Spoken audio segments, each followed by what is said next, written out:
ಕೆಂಪೇಗೌಡ ಬಡಾವಣೆಗಾಗಿ ಭೂ ಸ್ವಾಧೀನಕ್ಕೆ green signal ಸಿಕ್ಕಿದೆ. 12 ಗ್ರಾಮಗಳಲ್ಲಿ ಸುಮಾರು 4043 ಎಕರೆ ಭೂಮಿಯ ಸ್ವಾಧೀನಕ್ಕೆ ಅಸ್ತು ಹೊಂದಿದೆ. ಬಿಡಿಎ ಭೂ ಸ್ವಾಧೀನ ಅಧಿಸೂಚನೆಯನ್ನ ಹೈಕೋರ್ಟ್ ಎತ್ತಿ ಹಿಡಿದಿದೆ.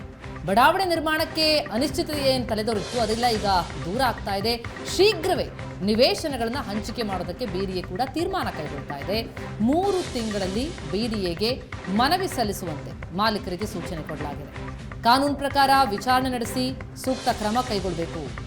ಸೂಕ್ತ ಕ್ರಮ ಕೈಗೊಳ್ಳಿ ಅಂತ ಬಿಡಿಎಗೆ ಹೈಕೋರ್ಟ್ ಕೊಟ್ಟಿರುವಂತಹ ಸೂಚನೆ ಇದೆ. 2014 ಜುಲೈ 11ರಲ್ಲಿ ಏಕಸದಸ್ಯ ಪೀಠ ಅಧಿಸೂಚನೆಯನ್ನ ರದ್ದುಪಡಿಸಿತ್ತು. ಭೂಸ್ವಾಧೀನ ಪ್ರಕ್ರಿಯೆ ಕೈಗೆತ್ತಿಕೊಳ್ಳುವುದಕ್ಕೆ ಬಿಡಿಎ ಅನುಮತಿ ಪಡೆದಿರಲಿಲ್ಲ. ಮೊದಲಿಗೆ 4814 ಎಕರೆ ಸ್ವಾಧೀನಕ್ಕೆ ಅಧಿಸೂಚನೆಯನ್ನೇ ಹೊರಡಿಸಿತ್ತು ಬಿಡಿಎ. ವಿವಿಧ ಕಾರಣಗಳಿಂದ 800 ಎಕರೆ ಭೂಸ್ವಾಧೀನ ಕೈಬಿಡಲಾಗಿತ್ತು. ಈಗ ಆ ಎಲ್ಲ ಗೊಂದಲಕ್ಕೂ ಕೂಡ ಪರಿಹಾರ ಸಿಗ್ತಾ ಇದೆ. ಭೂಸ್ವಾಧೀನದಲ್ಲಿ ಬಿಡಿಎ ತಾರತಮ್ಯ ಎಸಗಿದೆ ಎಂದಿದ್ದಂತಹ ಏಕಸದಸ್ಯ ಪೀಠ ವಿಭಾಗೀಯ ಪೀಠದ ತೀರ್ಪನ್ನು ರದ್ದುಪಡಿಸಿತು. ಈ ಬಗ್ಗೆ ಮಾಹಿತಿಯನ್ನು ಕೊಡ್ತಾರೆ ನಮ್ಮ ಪ್ರತಿನಿಧಿ ರಮೇಶ್. ಇದೀಗ ನಮ್ಮ ಜೊತೆ ಸಂಪರ್ಕದಲ್ಲಿದ್ದಾರೆ. ರಮೇಶ್, ಈಗ ಹೈಕೋರ್ಟ್ ಕೊಟ್ಟಿರುವಂತಹ ಸೂಚನೆ, ಆ ಸೂಚನೆಯಲ್ಲಿರುವಂತಹ ಪ್ರಮುಖ ಅಂಶದ ಬಗ್ಗೆ ತಿಳಿಸೋದಾದ್ರೆ?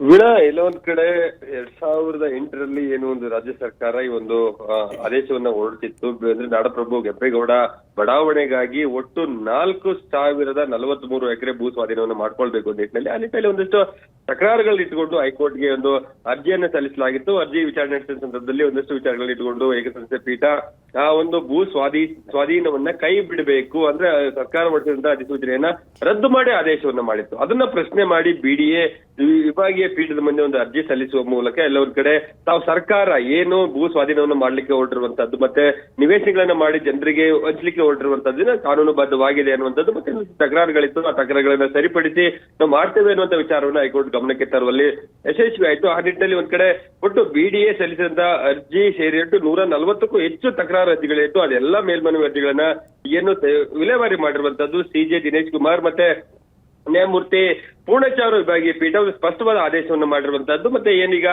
ಭೂ ಸ್ವಾಧೀನವನ್ನ ರದ್ದು ಮಾಡಲಾಗಿತ್ತು, ತಡೆ ಹಿಡಿಯಲಾಗಿತ್ತು, ಅದನ್ನ ರದ್ದು ಮಾಡಿಸುವ ಮೂಲಕ ಎಲ್ಲ ಒಂದ್ ಕಡೆ ಭೂ ಸ್ವಾಧೀನವನ್ನು ಮಾಡುವಂತದ್ದು, ನಿವೇಶನ ಕೊಡುವಂತದ್ದಕ್ಕೆ ಗ್ರೀನ್ ಸಿಗ್ನಲ್ ಕೊಟ್ಟಿರುವಂತದ್ದು. ಮತ್ತೆ ಈ ಸಂದರ್ಭದಲ್ಲಿಯೂ ಕೂಡ ಯಾರಾದ್ರೂ ಆ ತಮ್ಮ ಜಮೀನುಗಳಲ್ಲಿ ಏನಾದ್ರೂ ಡೆವಲಪ್ಮೆಂಟ್ಗಳಾಗಿದ್ರೆ, ಕಟ್ಟಡಗಳಾಗಿದ್ರೆ, ಬೇರೆ ಏನಾಗಿದ್ರೆ ತಕರಾರುಗಳನ್ನ ಸಲ್ಲಿಸಲಿಕ್ಕೆ 3 ತಿಂಗಳ ಕಾಲಾವಕಾಶವನ್ನ ಕೊಟ್ಟಿದ್ದಾರೆ. ಮತ್ತೆ ಯಾರಾದ್ರೂ ಭೂ ಮಾಲೀಕರು ತಕರಾರುಗಳನ್ನ ಸಲ್ಲಿಸಿದೆ ಅದರಲ್ಲಿ 3 ತಿಂಗಳ ಒಳಗಾಗಿ ಬಿಡಿಎ ಅದನ್ನ ಕಾನೂನು ಪ್ರಕಾರ ಬಗೆಹರಿಸಿ ಒಂದಷ್ಟು ಈ ಒಂದು ಭೂ ಸ್ವಾಧೀನ ಪ್ರಕ್ರಿಯೆಯನ್ನ ಸೈತನ್ನ ಹಂಚುವಂತಹ ಪ್ರಕ್ರಿಯೆಗಳನ್ನ ಕಾನೂನುಬದ್ಧವಾಗಿ ಮಾಡಬೇಕು ಅನ್ನೋ ನಿಟ್ಟಿನಲ್ಲಿ ಆದೇಶನ ಮಾಡಿರುವಂತದ್ದು. ಈ ಮೂಲಕ ಎಲ್ಲೊಂದ್ ಕಡೆ ಕಳೆದ 10-15 ವರ್ಷಗಳಿಂದ ನಾಡಪ್ರಭು ಕೆಂಪೇಗೌಡ ಬಡಾವಣೆಯ ಸೈಟ್ ಅಂದ್ರೆ ಭೂ ಸ್ವಾಧೀನ ಜೊತೆಗೆ ಸೈಟ್ ಹಂಚಿಕೆ ವಿಚಾರದಲ್ಲಿ ಒಂದಷ್ಟು ಗೊಂದಲಗಳಿತ್ತು. ಆ ಎಲ್ಲ ಗೊಂದಲಗಳಿಗೆ ಈಗ ತೆರೆ ಬಿದ್ದಂತಾಗಿರುವಂತದ್ದು. ಹಾಗಾಗಿ ಬಿಡಿಎ ಮತ್ತೆ ಇಷ್ಟು ದಿನಗಳ ಕಾಲ 2014ರಿಂದ ಇಲ್ಲಿಯವರೆಗೆ ಏನು ಪ್ರಕ್ರಿಯೆಗಳನ್ನ ರದ್ದು ಅಂದ್ರೆ ತಡೆ ಹಿಡಿಯಲಾಗಿತ್ತು.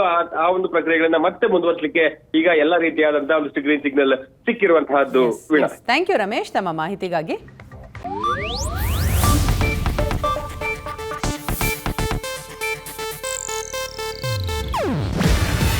ಇದು ಏಷ್ಯಾನೆಟ್ ನ್ಯೂಸ್ ನೆಟ್ವರ್ಕ್ ಪ್ರಸ್ತುತಿ. ನೀವು ನೋಡ್ತಿದ್ದೀರಾ ಏಷ್ಯಾನೆಟ್ ಸುವರ್ಣ ನ್ಯೂಸ್.